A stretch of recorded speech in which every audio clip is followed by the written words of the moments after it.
यहाँ प्रसंग चल रहा है कि सम्यक से राहे साधु कौन, किसके पास सम्यक दर्शन नहीं है। यहाँ जो ऊपरी चिन्ह दिखाए जा रहे हैं ये एकदम परफेक्ट चिन्ह नहीं है, पक्की निश्चित चिन्ह नहीं है। ये सामान्य मोटे तौर पर बताए गए हैं कि देहादिषु अनुरक्तो, जो शरीर आदि में अनुरक्त हैं, बेसाधु मिथ्या दृष्टि है। अब जब सर्वांगीण अध्ययन करते हैं, चारों अनुयोगों का अध्ययन करने के उपरांत निष्कर्ष निकालते हैं तो ये परिभाषा कसौटी पर कसने के बाद खरी नहीं उतरती है, सर्वथा सत्य नहीं निकलती है। क्योंकि जो पिलाग बकुस आदि भावलिंगी साधु हैं उनमें भी शरीर के प्रति राग देखा जाता है, पीछी के मंडलों इत्यादि उपकरणों के प्रति राग देखा जाता है। और राजवार्तिक इत्यादि ग्रंथों में परिग्रह से घिरे होते हैं, परिवार से घिरे होते हैं, और रिद्धि गारव रस गारव सात गारव से युक्त होते हैं, तो ये परिभाषा घटित नहीं होती है कि देहादि में अनुरक्त हैं तो वो मिथ्या दृष्टि ही हैं, ऐसा कह नहीं सकते। तो और विषयासक्ता, विषयों में आसक्त हैं। अब जब रिद्धि गारव रस गारव सात गारव है ही, तो आप कैसे कहेंगे कि ये मिथ्या दृष्टि के भावलिंगी है। पहचान करना बहुत कठिन बात है। जब एक और आप ही कह रहे रिद्धि गारव रस गारव सात गारव से सहित होते हैं, दूसरी ओर आप कह रहे हो विषय शक्त हैं यदि, तो मिथ्या दृष्टि है। कषाय संयुक्ता, कषाय से सहित हो तो मिथ्या दृष्टि है। अब गृहस्थ का ही देख लो आप, रामचंद्र जी का ही दृष्टांत अपन ने लिया। जिस समय लक्ष्मण जी का देहावसान हो गया, अब रामचंद्र जी उनको कंधे पर टांग करके घूम रहे, और हनुमान सुग्रीव अंगद विभीषण इत्यादि ने जब कहा कि हे देव, कर्म की विचित्रता है, अब इनका ऐसा ही योग था, इतनी आयु थी, अब ये देहावसान को प्राप्त हो गए हैं, इनका दाह संस्कार कर देना चाहिए। तो छाया सम्य दृष्टि रामचंद्र जी के शब्द सुनो, तुम लोग, तुम्हारे माता पिता, तुम्हारे पितामह, सब लोग उस चिता में जलो मरो, हमारा भैया नहीं मरा है। और तुम्हारे जितने इष्ट हैं वे सब मर जाएं, उन सबको जला दो, हमारा भैया नहीं जलेगा, मरेगा, मरा ही नहीं है। बताइए, छाया समय दृष्टि के ये शब्द हैं। तुम लोग मरो, जलो, तुम्हारे माता पिता को जला दो, और तुम्हारे जितने इष्ट मित्रों सबको जला दो, जले में मरे, हमारा भाई नहीं मरा। हाँ देखो जरा, हैं यही शब्द लिखे हैं पद्म पुराण में। और 6 महीने तक नहलाना धुलाना, पूरा शरीर वस्त्राभूषण पहनाना, खिलाने की चेष्टा करना, और ऐसे लेके घूम रहे, किसी पर विश्वास नहीं करते, एक क्षण के लिए छोड़ते नहीं। क्या है ये, सोचो। अब और देखो, जिस समय मुनि दीक्षा ले ली और ध्यान में बैठे हैं, उधर सीता का जी वो भी सम्यक दृष्टि है, उसने अपना अवैध ज्ञान से देखा, अरे ये तो महामुनि बन गए, मोक्ष जाने वाले हैं, ये हमसे पहले चले जाएंगे, इनके जाके ध्यान से विचलित किया जाए, जिससे ये भी स्वर्ग में आ जाएंगे। फिर हम दोनों जाके अपने सुख दुख की बातें सुनाएंगे, निंदीश्वर पंचमरीवादी साथ में घूमेंगे। ये क्या है? कौन सा राग है?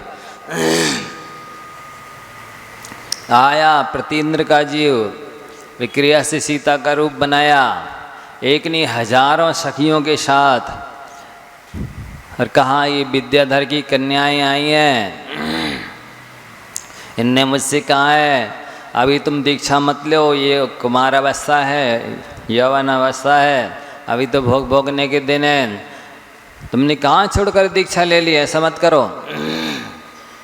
अभी तो हम सब विद्याधर की कन्याएं और आप चलो रामचंद्र जी के साथ रहेंगे, भोग भोगेंगे, इसलिए हम क्षमा चाहते, हमसे गलती हो गई थी, हमने आपसे बिछुड़कर दीक्षा ले ली छोड़ करके, इसलिए आप प्रसन्न हो जाओ।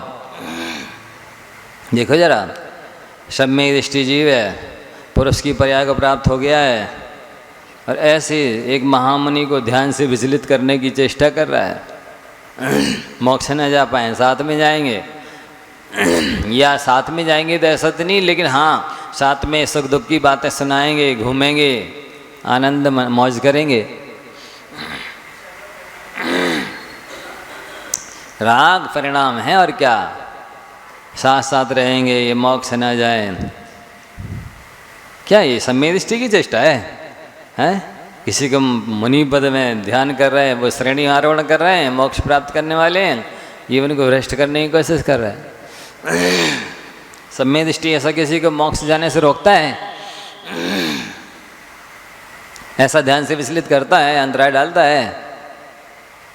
बोलो। और सीता के जीव को, प्रतीन्द्र को आप सम्यक दृष्टि का होगा कि मिथ्या दृष्टि का होगा? हाँ, ये तो शास्त्र की बात है ना। तो है ही, मोहिनी कर्म की तो विडंबना है ही सारी, लेकिन अपन ने करना है ऐसा। वे तो सम्यक दृष्टि निश्चित थे, आप ऐसा करेंगे तो सम्यक दर्शन होगा तक नहीं, छूटने के लिए तो देर लगेगी नहीं। नहीं उनकी करने लगा कल्पना, रिहर्सल करने लगा उन जैसा, तो हो गया काम। वे तो छह सम्यक दृष्टि और छह सम्यक दृष्टि निश्चित मोक्षगामी जीव थे, उनका सब कुछ फिक्स था, अपना तो कुछ भी निश्चित नहीं है। ऐसे करने लगा, जब वे कर सकते तो हम क्यों नहीं कर सकते? हो गया काम।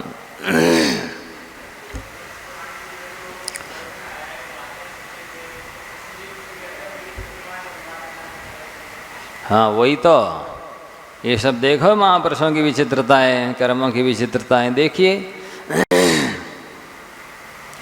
मेरी प्रतिमाएं बनवा के पुजवाओ, वे नरक में हैं, और इधर उनकी प्रतिमाएं पुज रही हैं उनके कहने से। क्या ये? इसलिए महापुरुषों के दृष्टांत इस विषय में नहीं लेना। नहीं, पांडवों ने जुआ खेला हुआ तो शायद सम्यक दृष्टि थी, तो हम क्यों नहीं खेल सकते? नहीं लेना ये दृष्टांत। और बहुत से ऐसे चरित्र हैं।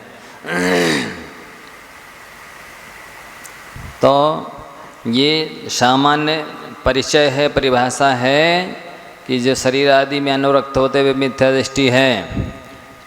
प्राय तो लगता है ये परिभाषा घटित होती है कि यदि आपका शरीर से राग है, इसका मतलब है आप मिथ्या दृष्टि है। लेकिन ये परफेक्ट परिभाषा एक्यूरेट नहीं है कि नहीं जो नहा रहा है, भोजन कर रहा था, इस तो मिथ्या दृष्टि हो गए। बिना रख के तो भोजन किया नहीं जा सकता।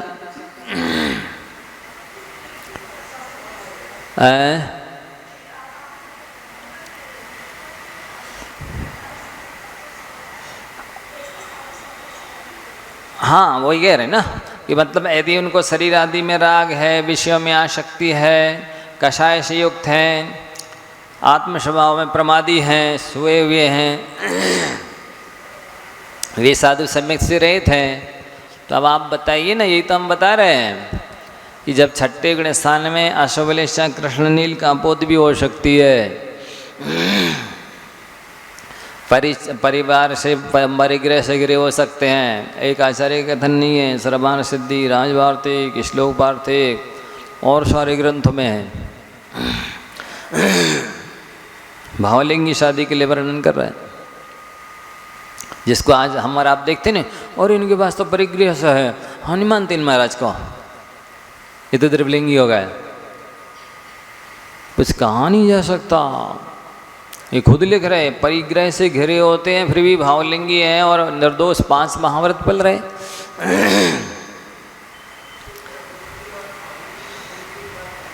द्रव्यलिंगी मतलब मिथ्या दृष्टि, या फिर पहले से लेकर 5वें गुण स्थान तक के द्रव्यलिंगी कहलाते हैं, क्योंकि मुनि महाराज का 6 से नीचे का गुण स्थान नहीं होना चाहिए।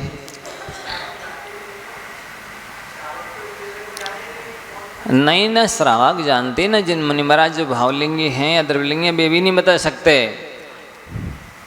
मान लो हम एकदम अपने को मानते हैं कि हमारा पूरा सही है, श्रद्धा है, ज्ञान आचरण है, जो आगम की रेखा है, रंसीमा है, इसलिए हम भावलिंगी है, लेकिन एकदम गारंटी लिखित में नहीं दे सकते। 1 सेकंड में तो गुण स्थान नीचे से ऊपर, ऊपर से नीचे हो जाता है। ऐसा वो तो प्रत्यक्ष ज्ञानी बता सकते हैं कि इस समय आपके ऐसे भाव हैं, बाकी सब अनुमान से चलता है। इसलिए ऐसा अनुमान गलत नहीं लगा लेना, इनको शरीर से राग दिख रहा है इसका मतलब ये मिथ्या दृष्टि है। हाँ, ये विषयासक्त है, इसलिए मिथ्या दृष्टि। क्या विषयासक्ति की परिभाषा बनाए, बोलो क्या परिभाषा बनाए? भोजन तो करेंगे, शयन तो करेंगे, और जब 6 गुण स्थान वर्ती साधो 3 तरह के जब होते हैं, एक तो इंगिनी मरण वाले, एक प्रावगन संन्यास वाले, और एक भक्त प्रत्याख्यान वाले। तो भक्त प्रत्याख्यान जिस समय समाधि ले चुके हैं उस समय भी वे अपने शरीर की सेवा खुद कर सकते हैं और दूसरे से भी करा सकते हैं। जब समाधि के समय में कर सकते करा सकते, तो इसके पहले तो कर ही करा सकते हैं। तो मान लो अपने शरीर की सेवा कर रहे हैं वे, तो भी नहीं कह सकते आपकी वे मिथ्या दृष्टि है, क्योंकि भक्त प्रत्याख्यान वाले साधु हैं, कर ही सकते हैं अपनी टहल स्वयं और दूसरे भी से भी करा सकते हैं। अब कैसे आप कहोगे? और मोक्ष मार्ग प्रकाशक में तो स्पष्ट लिखा है कि कोई छायक सम्य दृष्टि श्रावक है। सुनो ध्यान से, हेलो, मोक्ष मार्ग प्रकाशक में क्या लिखा कि कोई छायक सम्य दृष्टि श्रावक है और कोई द्रव्यलिंगी मुनि है, तो भी छायक सम्य दृष्टि श्रावक द्रव्यलिंगी मुनि को नमस्कार करेगा। क्यों करेगा? क्योंकि उनकी बाह्य चारित्र ज़्यादा है श्रावक की अपेक्षा। अब कहीं से कहीं तक नहीं लिखा आगम में कि जिन मुद्रा को नमस्कार नहीं करना चाहिए, किसी भी शास्त्र से बता दो। कहीं लिखा भी है मान लो, तो वह साधु को सतर्क करने के लिए, ऊपर चढ़ने के लिए, आगे बढ़ने के लिए प्रेरणा दी गई है। श्रावक को यह अधिकार नहीं दिया गया है कि आप उनको उपेक्षा करने लगोगे, अभिनय करने लगो। ये किसी भी शास्त्र से घटित नहीं होता है, ये तो सबकी मनमानी है। मोक्ष मार्ग प्रकाशक को पढ़ लिया, उसका अभिप्राय नहीं समझे कि कौआ को थोड़ी हंस मान लेंगे। कहा तो है कि पंचम काल के अंत तक साधु रहेंगे, तो कहाँ रहेंगे, कब रहेंगे, थोड़ी लिखा है। इस टाइप से लिख दी उन्होंने समीक्षा टोडरमल जी ने, और उसको ये सब ब्रह्म वाक्य मान लिए। कहीं होंगे, कभी होंगे, कोई होंगे। तो ये जो असाधना विराधना चलने लगी है, ये बिल्कुल आगम विरुद्ध है, सरासर अभिनय है।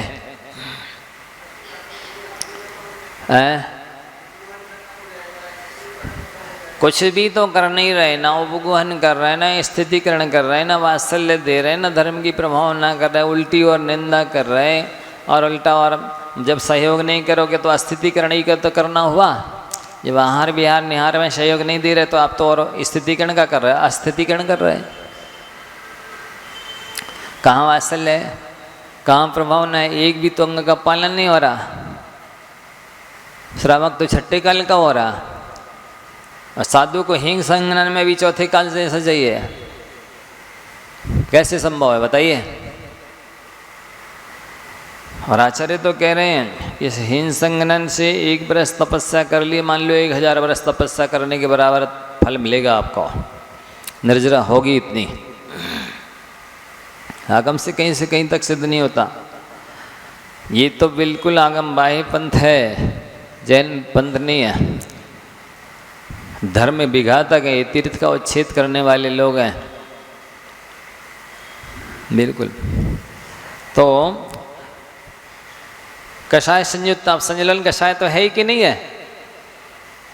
और जिस संजलन कषाय के उदय में 12 योजन लंबी 9 योजन चौड़ी द्वारिका जनशक्ति है, क्या नहीं हो सकता है उसमें? संजलन कषाय को सामान्य समझ रहा हो? सबसे ज़्यादा खतरनाक है जो यथाख्यात चारित्र को घात रही है, वो छोटी मोटी है।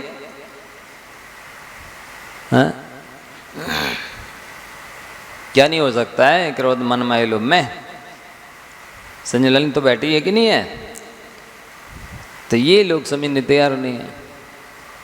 कषाय संयुक्ता कह दिया, अब मान ठीक है कषाय है, उसकी क्या है वासना काल अंतर मुहूर्त।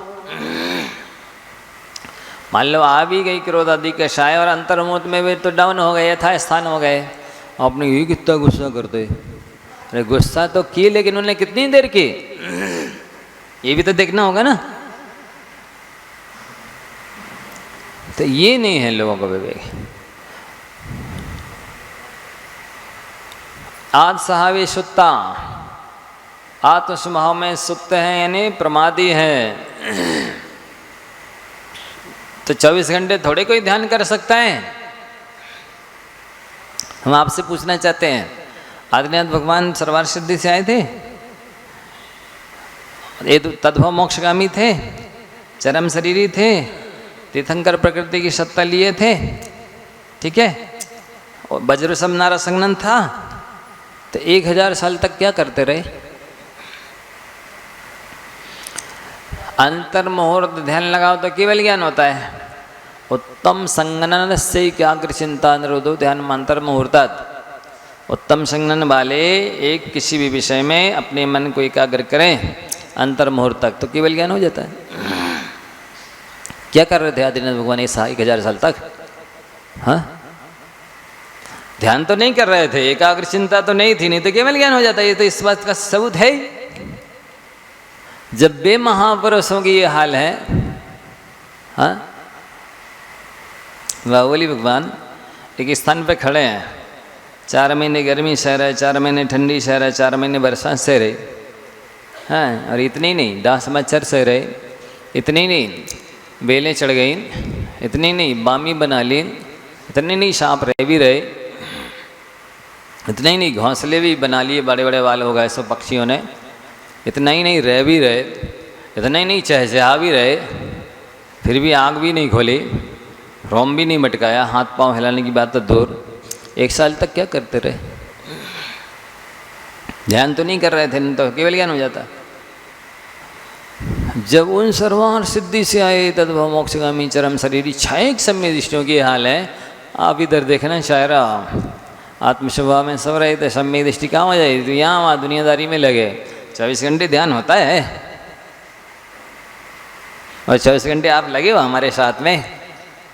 रात में क्या देखा आपने? हम क्या कर रहे हैं? ध्यान कर रहे हैं कि सो रहे हैं? क्या कर रहे हैं हम? आपको पता है? आपने थोड़ी देर के दिन में आके देख लिया कि तो समाज में लगे। हाँ, कैसे कह सकते हो आप?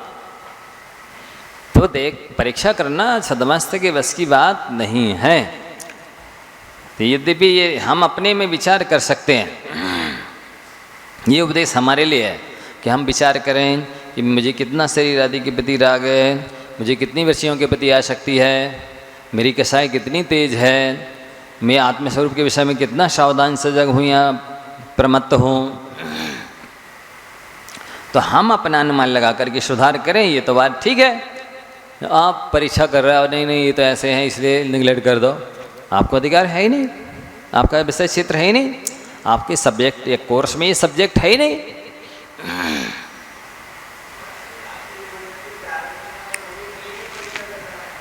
हाँ वही तो, जिसका कोई अपनी योग्यता नहीं है, ना रात्रि भोजन त्याग है, ना कोई अवक्ष का त्याग है, ना कोई व्रत नियम संयम है, ना कोई अध्ययन है, ना अनुभव है, आप परीक्षा क्या करोगे? ये तो ऐसा हो गया कि प्राइमरी का विद्यार्थी एमए के विद्यार्थी की परीक्षा ले रहा है। हाँ? प्राइमरी का विद्यार्थी एमए के विद्यार्थी की परीक्षा ले रहा है, ले सकेगा? पहले पढ़ते लो, उतनी क्लास है, उतना ज्ञान अनुभव तो प्राप्त कर लो, इतनी साल तो लगाओ, इतनी परीक्षाएं तो दो पहले, फिर लेना परीक्षाएं। सुनना पढ़ना, ना परीक्षा देना, ना अनुभव प्राप्त करना, परीक्षा लेने खड़े। जो सच्चा एक ढंग का विद्यार्थी नहीं बन पाया, वो क्या शिक्षक बनेगा? हाँ, तो ये है, ऐसी विडम्बना इस पंचम काल में चल रही है। अब इस सब का निर्णय तो अगले जन्म में होगा, कौन सही है कौन गलत है, आज तो किसी कोई मानने तैयार नहीं है, क्या कर सकते हैं? ऐसा अभिशाप है, परोक्ष ज्ञान है, सब अपने को सम्यक दृष्टि मान रहे। तो रिजल्ट आएगा तभी पता चलेगा। वस्तुतः देखा जाए, आचार्य वादीप सिंह सूरी ने छत्र चूड़ामणि ग्रंथ में लिखा, सब ध्यान से सुनो, अन्य दीये में वात्मीय मपि दोषम प्रपश्यता कह क्षमा खलु मुक्तो युक्तोयम युक्ता कायेन चेदपि। जैसे आपको दूसरों के दोष दिखते हैं, वैसे यदि अपने दिखने लगे तो आप शरीर सहित होते हुए भी मुक्त के समान हो। बताइए कितनी बड़ी पदवी दी।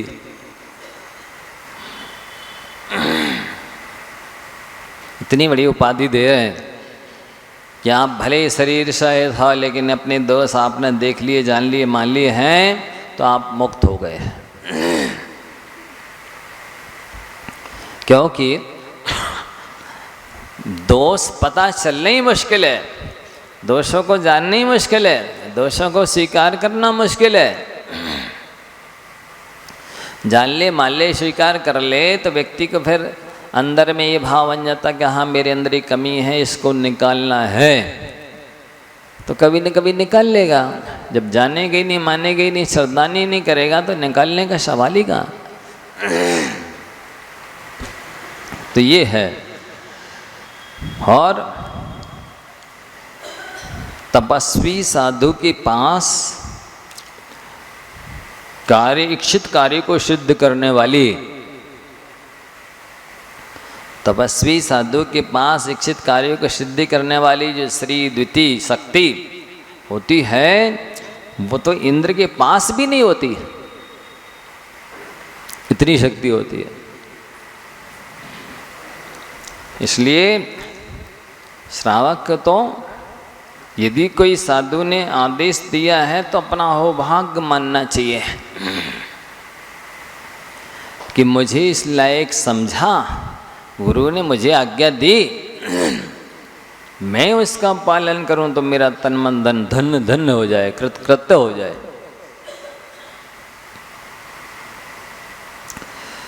हम पुण्यवान हैं कि हमें गुरु महाराज आज्ञा देते हैं, ऐसा मानना चाहिए। और जो वस्तुतः साधुओं के मन से भी ख्याल रखते हैं कि महाराज स्वस्थ रहें, सुखी रहें, उनका अच्छा आहार हो जाए, निरंतर रहे, उन्हें किसी तरह की विघ्न बाधा ना आए, बीमारी ना आए, ऐ मानसिक विनय कहलाती है। ऐसी मानसिक विनय रखने वाले का शीघ्र कल्याण होता है। तो वो तो कुछ ध्यान है ही नहीं, अपना कर्तव्य कुछ समझ ही नहीं रहे कि क्या आहार हुआ कि नहीं हुआ, नींद पूरी हुई कि नहीं हुई, कोई परेशानी तो नहीं है, कोई आवश्यकता तो नहीं है, सपने में भी नहीं पूछते। हम अच्छे हैं, हम सम्यक दृष्टि, द्रव्यलिंगी मिथ्या दृष्टि है, हम मोक्ष मार्गी, संसार मार्गी। हाँ, ऐसे ही हो गए अपने महमिया मिट्ठू। हाँ, ऐसा है। तो मानसिक विनय होनी चाहिए, उनके प्रति श्रद्धा भक्ति बहुमान होना चाहिए। देखो, जो साधु अवस्था धारण करके और अपने आवश्यक करते हैं वे तो भावलिंगी ही माने जाते हैं। इसलिए आपको तो अधिकार है ही नहीं, विवेक है ही नहीं, योग्यता है ही नहीं कि आप परीक्षा कर सकें। अब जैन धर्म की विराधना कितने लोग करते हैं ये देखिए आगे 101 102 नंबर में। आरंभे धन धन्ने अवियरणे कंखिया तहा शूया वैगुणशील विहीणा कसाय कलह पिया मोहरा संग विरोह कुशीला सच्छंदा रहिए गुरुकुला मोढ़ा रायादि सेव्याते जिण धम में बिराहिया साधु आरंभे धन दंडे अवियरणे कंखिया तहा श्रूया वैगुणशील विहीणा कषाय कलह पिया मोहरा संग विरोह कुशीला सच्छंदा रहिए गुरुकुला मोड़ा रायादि सेव्याते जिण धम में बिराहिया शाहो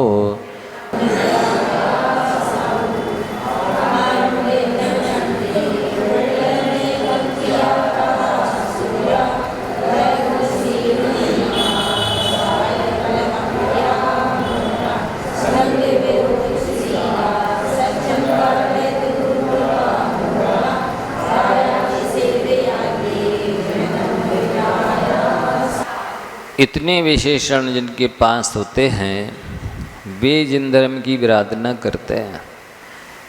जो साधु आरंभ में जो आरंभ गृहस्थ करते हैं, खेतीबाड़ी मकान दुकान इत्यादि का, ऐसे आरंभ यदि साधु करें तो जिन धर्म की विराधना होती है। धन धान्य, जिस गाय बैल भैंस को, गेहूँ धान्य इत्यादि को गृहस्थ संचय करके रखते हैं, ऐसे यदि साधु रखने लग जाएंगे तो जिन धर्म की विराधना होगी, अप्रभावना होगी। और उवियरण कंखिया उपकरण हैं। अब एक पीछे कमंडल चाहिए है, और चाहिए और चाहिए और चाहिए, अनगिनती पीछे कमंडल रखने लग जाएं, हैं। संभावना है ही नहीं कि कोई दीक्षा लेने वाला है, फिर भी रख लिए ढेरों 50 पिच्ची का मंडल। एक पिच्ची का मंडल लेने वाला नहीं है कोई। तो इस तरह की आकांक्षा नहीं रखनी चाहिए, परिग्रह अपने पास नहीं रखना। तथा असूया, दूसरों से ईर्ष्या रखते हैं, सहन नहीं कर पाते दूसरों के नाम को, प्रसिद्धि को, प्रभावना को। तो ईर्ष्या रखने वाले साधुओं के द्वारा अब प्रभावना होती है। व्रत गुणशील से वीण है, न व्रत है, न गुण है, न शील है, सब से रहित हैं। कलह कसाय कलह पिया, बहुत कसाय रखते हैं, लड़ाई झगड़े करते कराते रहते हैं। और बाचाल हैं, बोलने में बेलगाम बोलते रहते हैं, जो मन में आता है बोलते रहते हैं। और संग विरोह कुशीला, संग के ही साधुओं का विरोध करते हैं और कुशील हैं, शीलादि से रहित हैं, स्वच्छंद हैं, किसी का अंकुश उनके ऊपर नहीं है, गुरु आदि की आज्ञा में नहीं रहते हैं। और रहिए गुरुकुला, गुरुकुल कहलाता मुनियों का समुदाय, उनसे रहित अकेले घूमते हैं। तो ये मूढ़ा ज्ञानी राय आदि सेव्या और राजाओं को बुला करके वो बड़ी बड़ी सभाएं लगाते हैं जिससे नाम होवे इत्यादि के लिए यदि ये सब करते हैं तो उनसे जिन धर्म की विराधना होती है, प्रभावना होती है। इसलिए इन सब कामों को ग्रस्त करते हैं साधु, इनसे बचते हैं। श्रवणों को दूषित करने योग्य कार्य और कौन से हैं, ये आगे और भी बता रहे जा रहे हैं। जो इस बेजा मंतो जीवनम वायवस्य व्यवहारम धन धन परे गैड़ समनानम दूषणम होई। जो इस बेजा मंतो जीवनम वायवस्य व्यवहारम धन धन परे गैड़ समनानम दूषणम होई।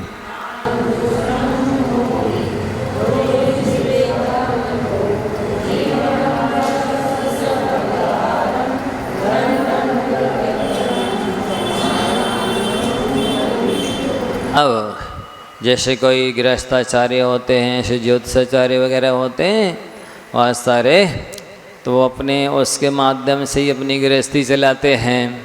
अब यदि ये काम साधु करने लगे, कौन से काम, गृहस्थों के शादी विवाह संबंधी कुंडली मिलाने लगे हैं, ज्योतिष के काम साधु करने लगे, किस लिए, इस नहीं करेंगे तो हमें आहार चौका कौन लगाएगा।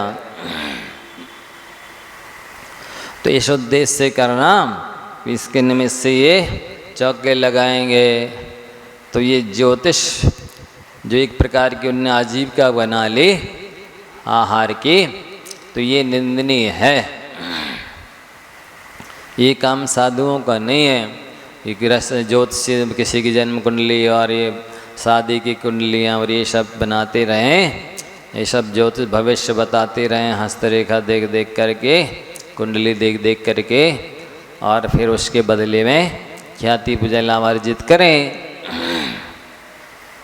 तो ये उनके लिए दूषण माने है, मुनियों का, साधुओं का अच्छा कार्य नहीं है। इसलिए इससे भी बचना।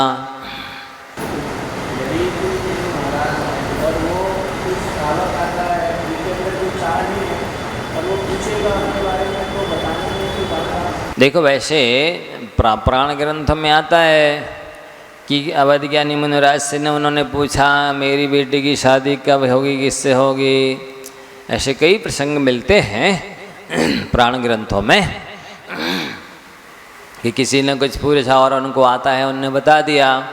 यहाँ क्या कहा जा रहा है, इस ज्योतिष के माध्यम से अपनी ख्याति पूजा लाभ अर्जित करना, चौके इत्यादि के लोभ से बताना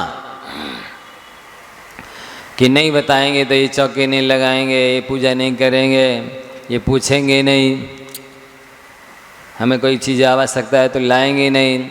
इस उद्देश्य को लेके बताना ये निंदनीय है। प्रभावना की दृष्टि से, परोपकार की दृष्टि से बताना, ये तो पुराण ग्रंथ में आया। अवध ज्ञानी मुनिराज से पूछा कि कैसे होगा, क्या होगा, तो उन्होंने कहा हाँ, कोई भी ग्रंथ देखो, अभी मैना सुंदरी के बारे में ही तो अवध ज्ञानी मुनिराज ने ही तो बताया था, प्राय ऐसा आता है। लेकिन यहाँ पे जो निषेध किया गया है वो केवल अपनी आजीविका बना लेनाओं से इस उद्देश्य से करने को मना किया। फिर ज्योतिष के बाद वैद्यक है। अब डॉक्टरों की वैद्यों की तरह हर किसी की नाड़ी पकड़ने लग जाए वो, क्योंकि उनको आता है वैद्यक, पहले वैद्यगिरी करते रहे या फिर पढ़ा हुआ है तो आता है। तब भी डॉक्टर वैद्यों की तरह यदि सब शराबों की नाड़ी पकड़ पकड़ के रोग बताने लगे, दवाई देने लगे, तो फिर वो साधु तक कहाँ रहेगी बता। हाँ, और वैद्य लोगों का क्या होगा? क्यों सुगंध जी महाराज यदि देखने लग जाएं सबकी नाड़ी तो वैद्यों का क्या होगा? हाँ, डॉक्टरों का क्या होगा? मान लो किसी साधु को आती भी है और करणावश किसी को बता दिया प्रभावना की दृष्टि से धर्म में लगाने के उद्देश्य से, तो कोई अपराध नहीं है, लेकिन उसको आजीविका बना लेना वही धंधा है। सामायिक करना, ना स्वाध्याय करना, ना प्रतिक्रमण करना, बस वही। नाड़ी देख रहे हैं, लो तुम ये दवाई ये ले लेना, ये औषधि दे लें, या खुद बनवा देने लग जाए, तुम लो ये बुढ़िया ले लेना, इसके साथ तुम ये ले लेना।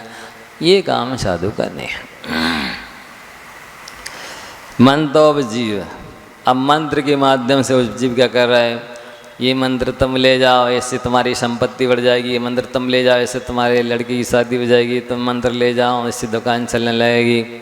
इस टाइप के मंत्र लिखने देने लगे तो फिर ये आजीविका बन गई एक प्रकार की।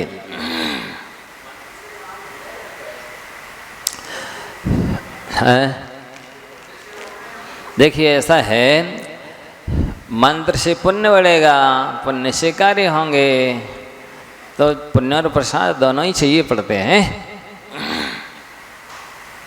कुछ साधु की तपस्या का, शक्ति का भी काम करती है, इसलिए सब मिल करके काम होते हैं। उपजीवनम, फिर वायवस्य व्यवहारम, भूत प्रेत उतारने लगे, भगाने लगे, ये समझे? उसमें उनके पास क्षमता है, शक्ति है, तपस्या है, मंत्र सिद्धि है, पिछी में भी बहुत गुण होते हैं, तो उससे मंत्र बढ़ के लगा दिया तो उसका भूत प्रेत डर गए, भाग गए। तो इस टाइप के वो यदि करने लगते, सबके ही भूत प्रेत भगाने लगे, तो फिर वो अपनी आवश्यक कब करेंगे? और वो उस पद के अनुकूल भी नहीं माना जाता है। अरे उसकी तो बात छोड़ो, हाथी उठाने में काम होता है। अरे हाथ की बात भी छोड़ो, हाथ भी उठाने की ज़रूरत नहीं है, आँखें उठाने से काम होता है, उसकी भी ज़रूरत नहीं है। मन में आ गया विकल्प इसका हो जाए, बस हो गया आशीर्वाद। ये समझे? मन में ये भाव आ गया कि इसका काम बन जाए, बस इतनी में तो कमाल हो जाए। क्षमता तो है ही ना साधु के पास, कैपेसिटी तो हो सकता है, लेकिन वही काम करने लगे, सबके ही सोचने लगे, आपका अपना कब सोचेंगे? तो पद के अनुरूप ही कार्य होते हैं यथासंभव। प्रभावना इत्यादि के लिए ये सब डायरेक्ट में इनडायरेक्ट में होते रहते हैं। अब धन परिग्रहणम, धन माने गाय बैल भैंस, और धान्य यानी अनाज, इस सब का संग्रह करने लगे तो फिर क्या है? किसान बन जाएंगे या बरेदी बन जाएंगे? हाँ, मुनि न रह करके मुनीम बन जाएंगे। इसलिए जो कार्य गृहस्थ करते हैं वो काम साधु नहीं करते हैं। साधुओं की मुनि नाम अलौकिकी वृत्ति, मुनियों की अलौकिक वृत्ति होती है। अलौकिक का मतलब क्या? गृहस्थों से विपरीत वृत्ति होती है। गृहस्थ कपड़े पहनते, साधु कपड़े नहीं पहनते। गृहस्थ बैठ के भजन करते, साधु खड़े हुए करते। गृहस्थ एक हाथ से करते, वे दोनों हाथ से करते। नहीं समझे? हर काम उल्टा है साधु का गृहस्थ से, इसलिए उसको अलौकिक वृत्ति कहा गया। तो पद के अनुरूप ही साधु को कार्य करने चाहिए। पद के विरुद्ध जो श्रावक ने शास्त्र नहीं पढ़े, लेकिन वो अनुमान लगाता, जी काम नहीं करना था महाराज को, कैसा लग रहा है, देखो ये करना चाहिए। यदि भी शास्त्र में उसका उल्लेख है कि वो कर सकते हैं, लेकिन फिर भी अज्ञानी बिना पढ़े लिखे भी ये न कह पाए कि जी इनको नहीं करना था। पढ़े लिखे तो कह ही न पाए, बिना पढ़े लिखे भी न कह पाए। यद्यपि शुद्धम लोक विरुद्धम ना करणीयम ना चरणीयम, शुद्ध तो है, आगम के अनुकूल तो है, पद के अनुरूप भी है, लेकिन अज्ञानी लोगों के अनुरूप नहीं है वो काम, तो मत करो। नहीं तो भी आपस में एक दूसरे निंदा करेंगे, मिल करके चुगली करेंगे, अभिनय करेंगे, आसाधना विराधना करेंगे तो विक्रम मान के नरक में चले जाएंगे। निमित्त तो साधु बने ना। तो इसलिए साधु ऐसे निमित्त भी नहीं बनते कि मेरे निमित्त से कई अनेक नरक में चले जाएं। स्वर्ग मोक्ष जाए तो अच्छी बात है, लेकिन नरक में चले जाए में निंदा करके चुगली करके आपस में ऐसे उल्टे सीधे काम करके साधु के निमित्त से, तो वो काम भी साधु नहीं करते।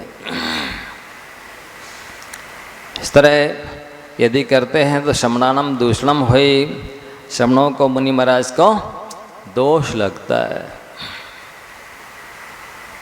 दो व्यसन मुख्य रूप से, चाहे श्रावक हो या साधु। जैसे साधु के लिए ध्यान अध्ययन विशेष रूप से कहे गए, श्रावक के लिए दान पूजा है, पर व्यसन और आवश्यक अलग चीज होती है।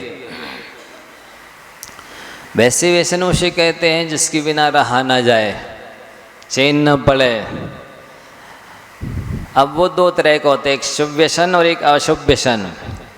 देव और गुरु की सेवा का व्यसन होना ये शुभ व्यसन है, और शास्त्र का व्यसन होना ये शुभ व्यसन माने गए। सारे व्यसनों में, जितने भी व्यसन हैं दुनिया में, उनमें ये व्यसन श्रेष्ठ माने गए। देव और गुरु की सेवा का व्यसन और शास्त्र स्वाध्याय का व्यसन। तो ये तो होना चाहिए, इसमें कोई निंदा की बात नहीं है। ये तो कोई भी शास्त्र नहीं पढ़ा है। परिभाषा अपन ने पहले बनाई, जिसके बिना रहा ना जाए, उस आदत को व्यसन कहते हैं। तो ऐसी आदत अच्छी मानी जाती है कि गुरु की सेवा बिना नहीं रहा जाता है, देव की सेवा के बिना नहीं रहा जाता है, शास्त्र पढ़े बिना नहीं रहा जाता। तो अच्छी बात है, करो। ये शास्त्र में यहाँ तक लिखा कि किसी श्रावक को कुछ नहीं आता, लेकिन वो बिना जाने गुरु की सेवा करता है खाली, तो भी उसका उद्धार हो जाता है। क्या आता जाता कुछ नहीं है उसको, केवल विनय से भक्ति से सेवा करता रहता है दिन भर, तो अकेली सेवा के बल पे वो आगे बहुत जल्दी से प्रोग्रेस करके मोक्ष प्राप्त कर लेगा। तो ये व्यसन अच्छे माने जाते हैं, इन सब से प्राय दूर रहते से लोग। ये पंचम काल का अभिशाप कहें या अज्ञानता उनकी कहें, वे इन कामों से, प्रभु की गुरु की भक्ति सेवा से और स्वाध्याय से, दोनों के लिए समय नहीं, बाकी सब काम के लिए समय है। तो उनकी हार खराब है।